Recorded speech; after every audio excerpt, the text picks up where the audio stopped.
Hello, back again. And I'm back this time with a car that everyone seems to hate on, the Team Associated SC10 4x4. That's right. I've got one of these bad boys. I've had this one since 2011. The club actually surprised me with this one day. I was organizing races and I was helping redesign the track and stuff. And they saw I was struggling with my slash 4x4. And it was mainly to the new design. They had some massive jumps. And they surprised me with this car and new electronics for it, and I was blown away. So I've been racing this car since 2011. I've made some upgrades since then, of course, and with this car long discontinued, it's going off of spare parts until I have to shelf it. But for now, it's still running strong. First, I'll go over the body. This was one of the RTR bodies I had for it, and I just loved that they brought back the Iron Man Stewart kind of paint scheme for it. I even had him sign it. Right here. Well, I actually didn't have him sign it. My dad did. So he was going through town where my parents lived at the time. And I asked him, hey, when he comes through, do you think you could take this body and have it signed for him? He's like, well, okay, if I see him, I'll have it happen.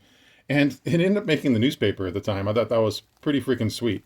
So that's my dad over here, and there's Ivan Stewart signing this truck body, which I thought just kind of brings it that much more, especially since my dad's not with us anymore. So yeah, it's a treasured memory, and this is kind of my shelf queen body. This is the one I use to kind of keep it pretty when I'm here.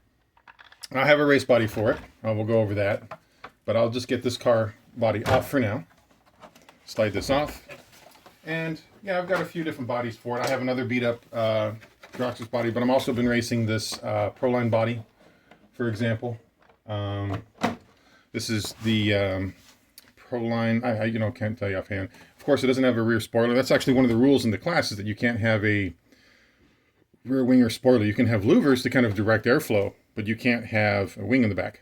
This one has a lot of ventilation because these cars do suffer from parachuting. And this one's got it all cut out in the back to kind of alleviate that. So this is a new body. I just didn't like the paint job a lot. So I've raced it a few times now, and it's worked pretty good. I actually cut it to hang over the front bumper, kind of like a modern short course truck. Okay, so into the truck itself. As you can tell, it's dirty because this is not a shelf queen car. Right now I'm running Gladiators for our local track. I've got some other ones I've been thinking about, blockades. I finally wore out a set of Aka Enduros I've had for like a decade on this car. Our local track is loamy. You don't eat up tires as much. Usually the foams or something just goes bad in it.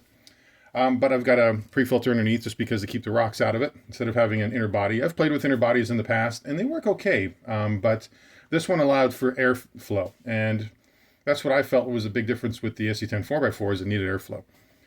This car is a belt-driven four-wheel drive car. So you've got two transmissions, front and back like an RC10 four-wheel drive, and you've got a belt in this cover that runs across the top. You've got a little strap in here to keep your battery in place. Battery slides on this side, and you plug it in. I usually just use some adapters to bullet pins or whatever I have. This little piece here is getting harder and harder to find. I was looking for this in metal, but luckily this one isn't giving us any problems. I also have the optional bolt in the section because they were playing with more front weight bias at the time, and they had these plates that went into the front of it to move your battery here and your electronics will move back here. But I've always just ran the battery in this configuration because of my other cars I'm running. Just this little rock jammed in here. Running the RX-8. I haven't updated the software. It's been running great, but it's something I'll be looking at. I'm running a transmitter along with telemetry. Telemetry actually goes off this cover over here. I have another cover, but this was a cover I was using to pick up RPMs, kind of like what I was using in the Slash at the time, playing around with telemetry and just see how things are at. Chassis has been replaced with an Exotech chassis. Can't find these anymore, but this thing is beefy. It also helped calm the car down. It kind of lowered its CG, so that's been great. I did upgrade to the aluminum steering in the front, because when you break one of these steering, you have to disassemble the driveline and then pull off this top plate to replace it. It's not the fastest thing. And your servo is mounted on this plate below it. So I think my record is 25 minutes for swapping this out. Anyway, after doing that on a race day, I just upgraded the aluminum. I still have some plastics, but it's fine. Transmissions are doing great. The back case, I changed it to aluminum. I think this was like an NTG case or something to dissipate the heat, because these cars do build up a lot of heat, and helping that help just keep the differentials more consistent. I packed up the grease pretty tight in here. They even had lockers for these. they were playing with. And a lot of people just kind of struggled with setup. But my local track, this car feels fantastic. So I've been racing it since. Mud flaps make you faster. Still got my mud flaps. Still got some spare bumpers for this car. These are 13 millimeter shocks. And that's another thing I liked about this car. This was one of the first cars, I believe, that went all metric for Team Associated. And this was because they started changing how they were producing the cars.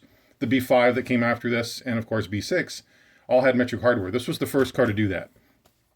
12 millimeter hexes all the way around. You'll see that also in the B5. They had a different molding technology then. You can see the shock towers are much thicker and covered with our local clay. You can see the boots on here to try to protect the shocks from the shock shaft from dirt. So I'll be blowing that out with my air compressor to kind of knock this stuff out. But it's, you know, it gets beat during the season and then just kind of gets cleaned and put away as it's getting closer to the summer. I do run front and rear sway bars on it. That has helped me with my setup. I'd have to go back to my setup sheet to double check, but I think I'm running like 40 weight in the rear for the stock pistons. The nice thing too, they were thinking about it, is that they knew the car was going to be pushed to its limits. So the designers had a 3-piece chassis, which I think is kind of clever, because then you can actually play with length too if they would have extended on the development of this platform. But you've got your chassis here, and you've got a front plate and back plate. So if you're taking a hard hit, you know, you can break one of these. I don't think I've ever broken one in the years, all these years that I've raced it. And I've mainly raced it here locally. I've taken it out maybe once or twice the SDRC, but it's just too high bite for that car without major changes to setup. And I ain't going for that. Who got time for that?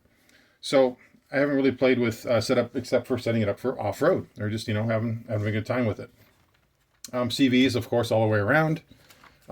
Shock towers, I have broken a few of those. The last one I broke was on a practice night at RC Tracks in Las Vegas. And the rear shock tower just snapped on one of their back doubles. I think we were racing the old IFMAR 2016 Worlds layout. Came down hard, and I was like, something feels funny. This is one of the only cars I've been able to finish with broken shock tower. Basically, this top body mount will kind of hold your shock tower in place if it ever breaks. So that's kind of a perk to finishing a race on that. Of course, because we're racing dirty situations, I've got some mud flaps bolted on here. On the bottom side, I do have, you can see my gear cover is finally pulling away and dirt's still falling out of the rims on this thing. I've got a skid plate on the back. I was running some DE ones they had. Of course, those are discontinued now. So I've got another one. I forget where this one came from, but that one runs pretty good. This was an awesome skin that someone was making in like Thailand or something. I got several of them. This is one of my last ones I have that are functional. So after that, I'll have to start making my own, which just takes more work. These cars that suffer from a problem with the arms kind of flexing, almost like bending over time. I haven't taken these out, but they actually look all right. I also have some RPM ones I can exchange to later. But overall, it's been an awesome truck, despite all the hate that's on it. This pin here, I believe, is for the inner body if you were going to run one. With my alternate setup, I'll show you my other car I had set up for like indoor high bite, which it never really worked properly, but I'll show it anyway. This was a two-wheel drive car I made for a class, and you can see it just has way too much suspension travel. It's got the newer 13 millimeter shocks on it. This one, unfortunately, in the back is leaking a little bit, which is why this tire is shinier than it should be. But it's also just a treatment, time to maybe get these tires from drying up a little bit. It's supposed to be that color, not this color. I was playing around with a front wing inside of it. You can see on here, I've got the rod, the optional rod that kind of stiffened the inside of the SC10 4x4. And I left this area open so I could run the battery transverse or two transverse, whatever I wanted to play with. I didn't run the gear cover on it. I ran the newer slipper assembly.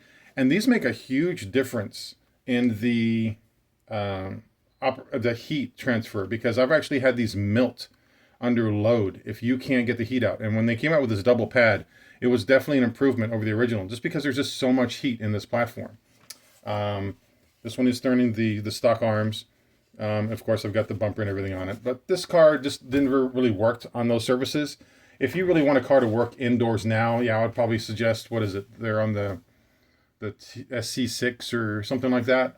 You know, that car's set up where they're running it so low, you can get it on the track without doing all the cool stuff we like swaying in the corners and all that. But this car is significantly lighter than my four-wheel drive version.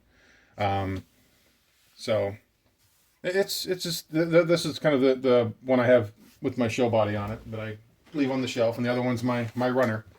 But yeah, this is my SC10 4x4. One of my favorite short course trucks of all time. I don't think you can get really many parts for it anymore. You might find them in a parts bin or something like that. Yeah, it was shortly killed off, and then they went to a shaft drive version that was pretty much all Thunder Tiger, even though it had the Team Associated name on it. Completely different from this car. You know, they're trying to compete, I think, with Traxxas with the Slash 4x4, and Slash keeps improving every year. They've got clip-on bodies now. They've got other options for it. But yeah, the class is not what it used to be. But this is a car I got during its prime, and it was fun. I've been racing it locally, actually, against some of the new Technos. Those cars are pretty beefy. I mean, I right now, if I was going to recommend an off-road car for you to go out to, Techno probably looks like the one to go to. I wouldn't recommend you doing this unless you're a diehard like me. But yeah, I'm going to treasure this always, and that's my SC10 4x4. Hope you enjoyed it.